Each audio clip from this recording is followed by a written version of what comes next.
Welcome to our மகா பெரியவா களஞ்சியம் சேனல்.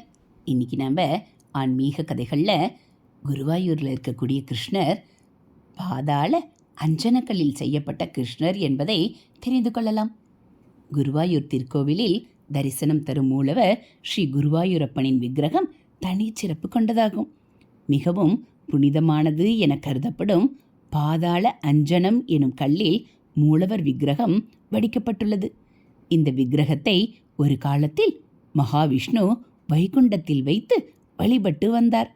அதன் பிறகு அந்த விக்கிரகத்தை பிரம்மதேவனிடம் அளித்தார். பிறகு பிரம்மனிடமிருந்து கைமாறி காசியாபா, பிரஜாபதி, வசுதேவர் ஆகியோரிடம் போனது. கடைசியில் வசுதேவரிடமிருந்து ஸ்ரீ கிருஷ்ணரிடமே இந்த விக்கிரகம் வந்து சேர்ந்தது. துவாரகையில் தன் மாளிகையில் இதை வைத்து வணங்கி வந்தார் ஸ்ரீகிருஷ்ணர். கிருஷ்ண அவதாரம் பூர்த்தியாக வேண்டிய வேலை வந்தது. அதற்கு முன்னதாக தன் பக்தரான உத்தவரிடம் இன்னும் 7 நாட்களில் துவாரகையை கடல் கொள்ள இருக்கிறது. அந்த வெள்ளத்தில் இந்த கிருஷ்ண விக்கிரகம் மிதக்கும். அதை குரு பகவான் உதவியுடன் பக்தர்கள் வணங்கத்தக்க புனிதமான ஒரு இடத்தில் பிரதிஷ்டை செய்ய வேண்டும் என்றார் கிருஷ்ண பகவான். அடுத்த ஒரு சில நாட்களில் பகவானின் வாக்குப்படி பெரிய பிரளயம் ஒன்று துவாரகையை தாக்கியது.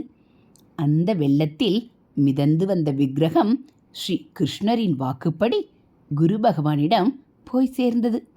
இதை பிரதிஷ்டை செய்வதற்காக குருவும் அவரது முதன்மை சிஷ்யனான வாயுவும் சேர்ந்து ஒரு நல்ல இடத்தை தேடி அலைந்தார்கள். இறுதியில் அவர்கள் கேரள தேசத்தை அடைந்தார்கள். அங்கே பரசுராமரை சந்தித்தனர். இந்த விக்கிரகம் பிரதிஷ்டை ஆக வேண்டிய இடம் இதுதான் என்று பரசுராமரே இருவரையும் கூட்டிக் கொண்டு போய் ஓரிடத்தை காண்பித்தார். பச்சை பசேல் என்று அழகாக காட்சி தரும் அந்த இடத்தின் அருகே சிவபெருமான் பன்னெடுங்காலமாக தவம் இருந்து வந்தார். அந்த இடத்தில் விக்கிரகம் பிரதிஷ்டையானது. குரு மற்றும் வாயுவால் பிரதிஷ்டை ஆனதால் இந்த சேத்திரம் பின்னாளில் குருவாயூர் என்று ஆயிற்று. தென் துவாரகை எனவும் போற்றப்படுகிறது.